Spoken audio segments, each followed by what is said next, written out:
Friends, இன்றைக்கி ஒரு earrings making தான் பார்க்க போகிறோம். இது வந்து எனக்கு ஒரு ஆர்டர்ஸ் தான் வந்துச்சு. அவங்க டிசைன் அனுப்பி இதே மாதிரி பண்ண சொல்லியிருந்தாங்க. அதுக்கு வந்து ஃபஸ்ட்டு நம்ம வந்து ஒரு ஹோல் ஷேப் பண்ணிவிட்டு அதில் வந்து கம் போட்டுட்டு ஸ்டோன் செயின் வந்து ஃபஸ்ட்டு அப்ளை பண்ணிவிட்டு அப்புறமா குட்டி குட்டி ஸ்டோன் வந்து ஒயிட் கலர் ஸ்டோன் அப்ளை பண்ணிக்கலாம். அப்புறமா பீட்ஸ் செயின் இருக்குல்ல, அதையும் வந்து அதுக்கு மேலே திருப்பியும் ஒரு லைன் ஒட்டிக்கலாம்.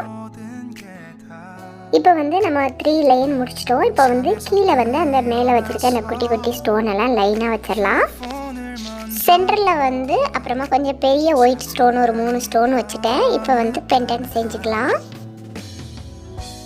பெண்டன்ட்டுக்கு வந்து சென்டரில் பிங்க் கலர் ஸ்டோன் வச்சுட்டு சுற்றி வந்து ரவுண்டு ஸ்டோன் வந்து ஒயிட் கலர் வைக்கிறேன். இப்போ பெண்டன்ட்டை ஃபினிஷ் பண்ணிட்டு பாருங்கள். இப்போ சென்ட்ரலில் வந்து நம்ம இஷ்டம் தான், எது வேணாலும் வைக்கலாம், எந்த கலர் வேணாலும் சூஸ் பண்ணிக்கலாம்.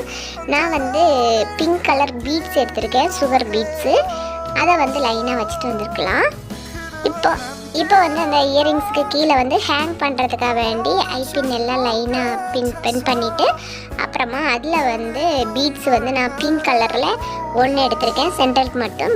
மிச்சம் வந்து ஒயிட் கலர் எடுத்திருக்கேன். இந்த சைடுக்கும் அந்த சைடுக்கும் டோட்டலாக 5 பீட்ஸ் போட்டிருக்கேன். இப்போ நம்மளோட இயரிங்ஸு ஃபைனல் லுக் இப்படி தான் இருக்குது. இந்த இயரிங்ஸ் உங்களுக்கு பிடிச்சிருக்காங்கிறத கமெண்ட் பண்ணுங்கள். நிறைய பேர் என்னோடய வீடியோவை நீங்கள் பார்க்குறீங்க, ஆனால் சப்ஸ்கிரைப் பண்ணாமல் பார்க்குறீங்க. சப்ஸ்கிரைப் பண்ணிடுங்க. இந்த சேனல் பிடிச்சிருந்தால் லைக் பண்ணுங்கள், ஷேர் பண்ணுங்கள், கமெண்ட் பண்ணுங்கள். இன்னொரு நல்ல இன்ட்ரெஸ்டான மேக்கிங் வீடியோவோட உங்களை நான் சந்திக்கிறேன்.